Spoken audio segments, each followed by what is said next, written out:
Ciao Bella, welcome to Reading with Bella. I am outside today and I have transition lenses for my glasses, so it looks like I have sunglasses on, which they do transition to sunglasses, but you won't be able to see my eyes, but I am going to be sharing, and I can see just fine, but I thought it would be different to be outside today. It's not so hot, and I thought I would read a little,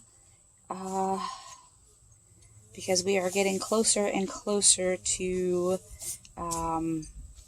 the Alice in Wonderland and Jabberwocky and some of the other things in this book that I am so excited to share with you all. So, just to refresh, oh, hi Mr. B. We have a Mr. B. He's a big bee. Ooh, one with the big backsides.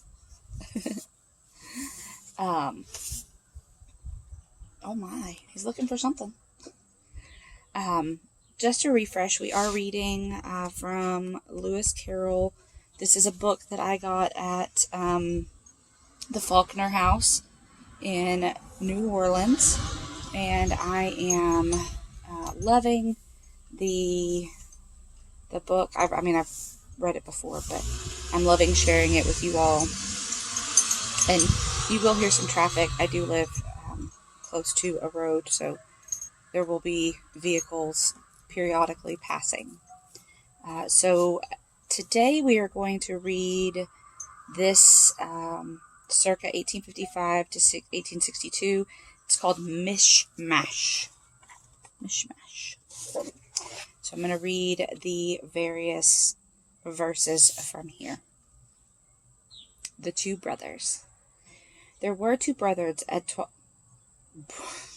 going to start over. The Two Brothers. There were two brothers at Twyford School, and when they had left the place, it was, will ye learn Greek and Latin, or will ye run me a race? Or will ye go up to yonder bridge, and there will angle 4 days? I'm too stupid for Greek and for Latin. I'm too lazy by half for a race. So I'll even go up to yonder bridge, and there will angle 4 days. He has fitted together 2 joints of his rod, and to them he's added another. And then a great hook he took from his book, and ran it right into his brother.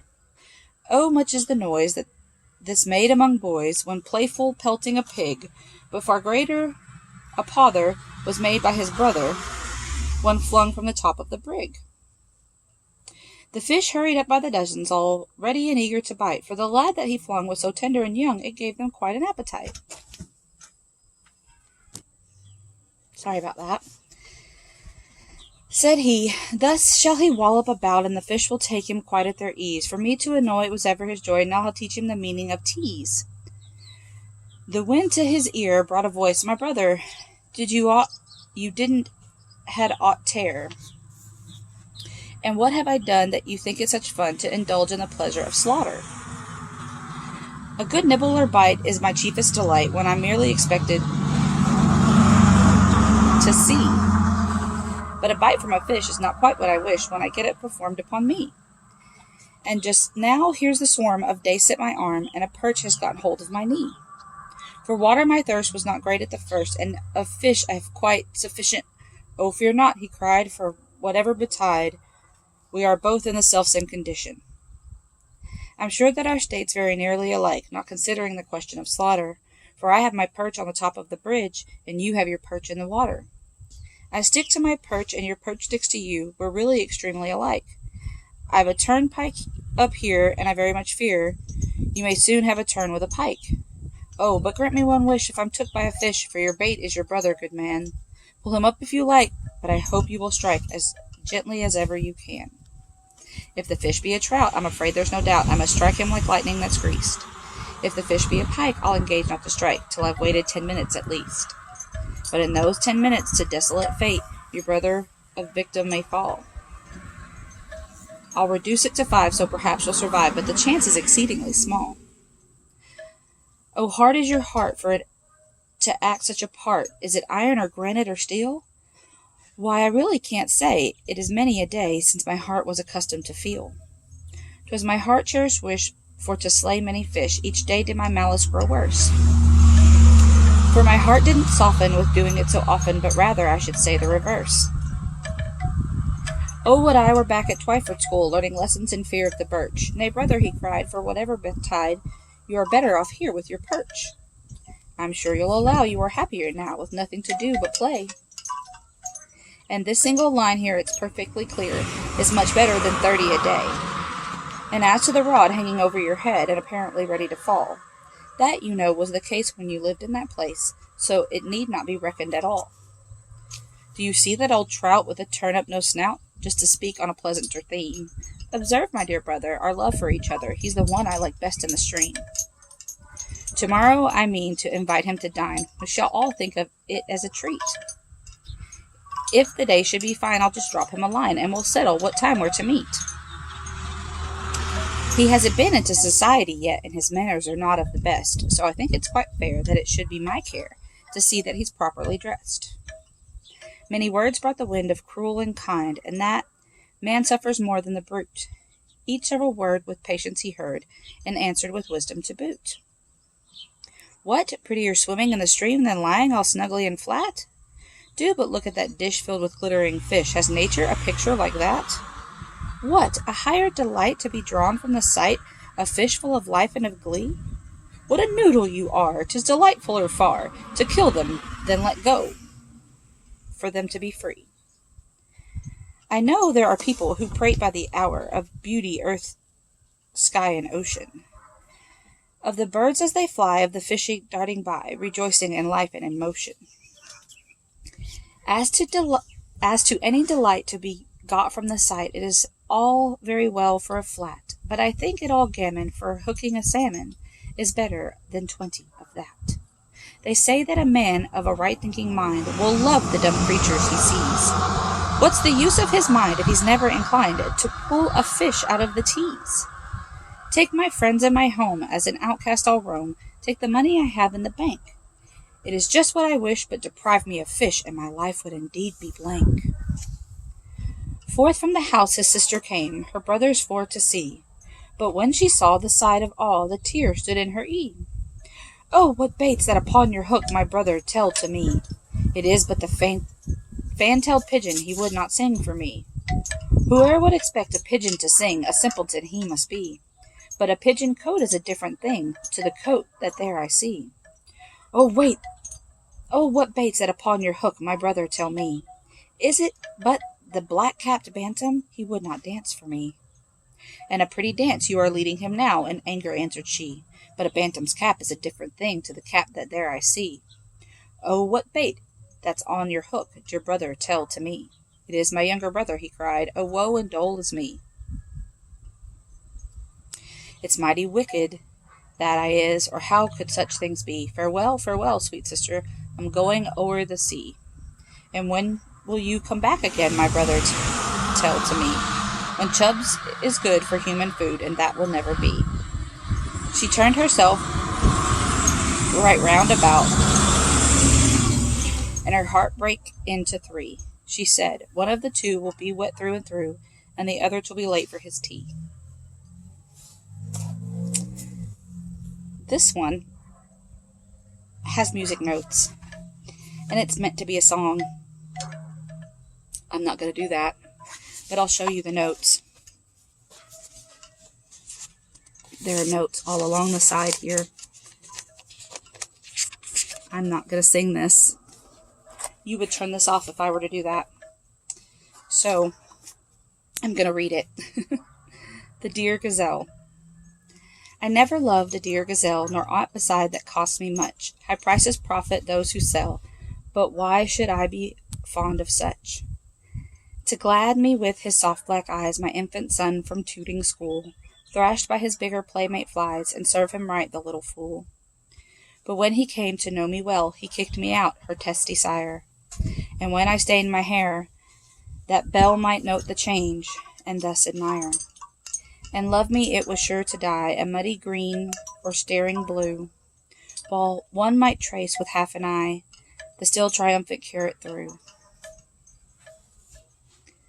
I think that probably would sound better as a song, but again, I'm not trying it. She's all my fancy painted him. She saw my fancy painted him, I'll make no idle boasts. If he or you had lost a limb, which would have suffered most? He said that you had been to her and seen me here before, but in another character she was the same of yore. There was not one that spoke to us of all that thronged the street, so he sadly got into a bus and pattered with his feet. They sent him word I had not gone, we know it to be true. If she should push the matter on, what would become of you? Ooh. They gave her one, they gave me two, they gave us three or more. They all returned from him to you, though they were mine before.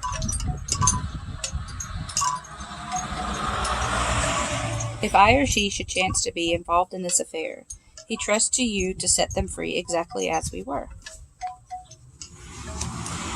It seemed to me that you had been, before she had this fit, an obstacle that came between him and ourselves and it. Don't let him know she liked them best, for this must ever be a secret kept from all the rest, between yourself and me.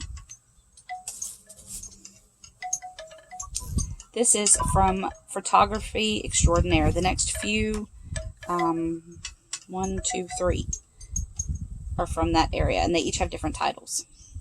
The Milk and Water School of Novels. Alas, she would not hear my prayer, yet it were rash to tear my hair, disfigured I should be less fair. She was unwise, I may say blind, once she was lovingly inclined, some circumstance has changed her mind. The Matter-of-Fact School. Oh, well, so my offer was no go, she might do worse, I told her so. She was a fool to answer no. However, things are as they stood, nor would I have her if I could, for there are more plenty as good. The Spasmodic or German School. Firebrands and daggers, hope hath fled, to Adam's dash they doubly dead. My brain is fire, my heart is lead, her soul is flint, and what am I? Scorched by her fierce, relentless eye. Nothingness is my destiny. Should be read destiny, if it's going to rhyme. This is from Wilhelm von Schmitz, chapters 3 and 4. This is What Though the Word Be Cross and Crooky. What though the world be cross and crooky? Of life's fair flowers the fairest bouquet I plucked when I chose thee, my Sukie. Couldn't thou grasp at nothing greater than to be wedded to a waiter? And didst thou deem thy Schmitz a traitor? Nay, the fond waiter was rejected, and thou alone, with flower-bedecked head, sitting didst thou sing of one expected. And while the waiter, crazed and silly, dreamed he had won the priceless lily, at length he came, thy wished-for Willie. And then the music took a new key, for whether Schmitz be boor or duke, he is all in all to faithful Sukie. His barque hath perished in the storm. His barque hath perished in the storm, whirled by its fiery breath. On sunken rocks his stalwart form was doomed to watery death. My Sukie he hath bought, yea, Muggle's self. My Sukie he hath bought, yea, Muggle's self, convicted at last of deeds unjust and foul, the license of a vacant public house, which with its chattels, site, and tenement, he hands us over.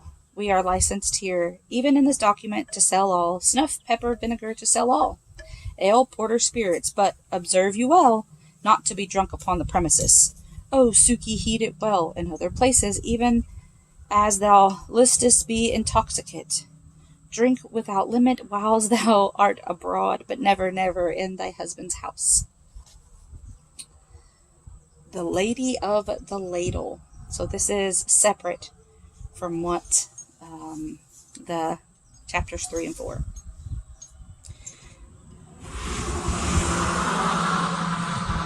The youth at eve had drunk his fill, where stands the royal on the hill, and long his midday stroll had made on the so-called marine parade, meant, I presume, for seamen brave, whose march is on the mountain wave. 'Twere just the bathing place for him, who stays on land till he can swim. Yes, he had strayed into the town, and paced each alley up and down, where still so narrow grew the way, the very houses seemed to say, nodding to friends across the street, one struggle more, and we shall meet.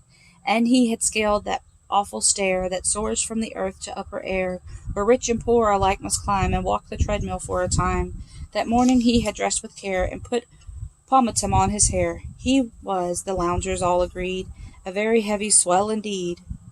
Men thought him, as he swaggered by, some scion of nobility, and never dreamed, so cold his look, that he had loved and loved a cook.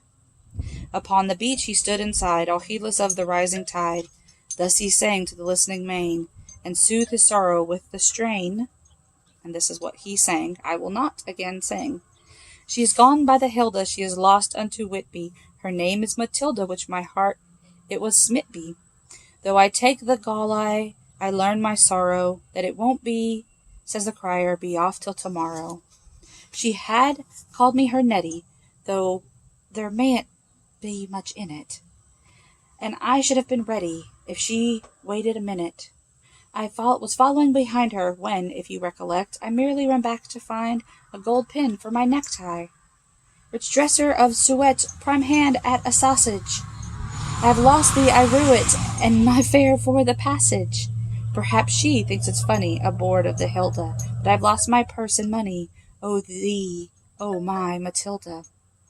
His pin of gold the youth undid, and in his waistcoat pocket hid, then gently folded hand in hand, and dropped asleep upon the sand. This is Lays of Mystery, Imagination, and Humor. My hair's getting on my mouth. Number 1. Lays of Mystery, Imagination, and Humor, number 1. The Palace of Humbug. Oh my goodness. Excuse me. I'm sorry. That's gonna go hopefully back there. I dreamt I dwelt in marble halls, and each damn thing that creeps and crawls went wobble wobble on the walls. Faint odors of departed cheese, blown on the dank unwholesome breeze, awoke the never-ending sneeze. Strange pictures decked the era's drear, strange characters of woe and fear, the humbugs of the social sphere. One showed a vain and noisy prig, that shouted empty words and big at him that nodded in a wig. And one, a dotard grim and grey, whose wasteth childhood's happy day, in work more profitless than play.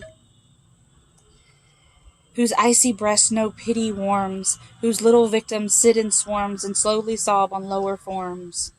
And one, a green time-honored bank, where flowers are growing wild and rank, like weeds that fringe a poisoned tank. All birds of evil omen there flood with rich notes that tainted the air. The witless wander to snare. The fatal notes neglected fall, no creature heeds the treacherous call. For all those goodly straw on Bane's pall. The wandering phantom broke and fled. Straightway I saw within my head a vision of a ghostly bed, where lay 2 torn, decrepit men, the fictions of a lawyer's pen, who never more might breathe again. The serving man of Richard Roe wept inarticulate with woe. She wept, then waited on John Doe. O rouse, I urge, the waning sense with tales of tangled evidence, of suit, demurrer, and defence. Vain, she replied, such mockeries, for morbid fancies such as these. No suits can suit, no plea can please. And bending o'er that man of straw, she cried in grief and sudden awe, not inappropriately, Law! The well-remembered voice he knew. He smiled faintly and muttered, Sue, her very legal name, too. The night was fled, the dawn was nigh, a hurricane went raving by, and swept the vision from mine eye.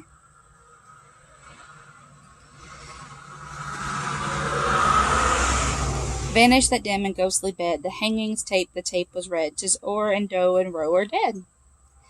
Yet in my spirit inly crawls what time it shudderingly recalls, the horrid dream of marble halls.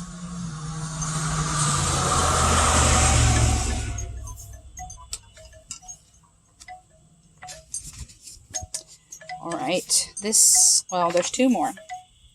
This one is Ode to Damon, from Chloe, who understands his meaning. Oh, do not forget the day when we met at the Lother Arcade in the city, when you said I was plain and excessively vain, but I knew that you meant I was pretty. Oh, forget not the hour when I purchased the flour for dumplings, you know, and the suet, whilst the apples I told my dear Damon to hold, just to see if you knew how to do it. Likewise call to your mind how you left me behind, and went off in a bus with the Pippins. When you said you forgot, I knew you had not. It was merely to save the odd threepence. Then recall your delight in the dumplings that night, though you said they were tasteless and doughy. But you winked as you spoke, and I saw that the joke, if it was one, was meant for your Chloe. And remember the moment when my cousin Joe meant to show us the great exhibition. You proposed a shortcut, and we found the thing shut. We were 2 hours too late for admission. Your shortcut, dear, we found, took us 7 miles round, and Joe said exactly what he did.